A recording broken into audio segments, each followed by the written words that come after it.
Good answer. Actually అదొక cinema. వాళ్ళు నటీనటులు. కానీ మీరు అలా కాదు గదా! శ్రీవర్షిని అమ్మాయి. నువ్వు అమ్మాయిగా మారిన అబ్బాయి. చూడండి నేను అబ్బాయిని గాదు అఘోరిని.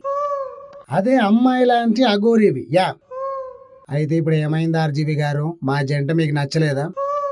మీది జంటలా లేదు. అదో పెద్ద పెంటలా ఉంది. ఆ అమ్మాయి అందంగా ఉంది. నువ్వు అగ్లీగా ఉన్నావు. మాటలు జాగ్రత్తగా రానివ్వు. నేను శాపనార్థాలు ఇచ్చానంటే భస్మం అయిపోతావు. తొందరగా ఇచ్చేవా? దానికొక టైము, పద్ధతి ఉంటది. పైనుండి భగవంతుడు చూస్తూనే ఉన్నాడు. నా సంగతి పక్కన పెడితే అసలు మీ ఇద్దరి పెళ్లి ఘోరాన్ని ఆ భగవంతుడు చూసి ఎలా తట్టుకున్నాడో నాకైతే అర్థం కావట్లేదు. మేము ఒకరినొకరం ఇష్టపడి ముల్లోకాల సాక్షిగా ముక్కోటి దేవతల దీవెనలతో పెళ్లి చేసుకున్నాం.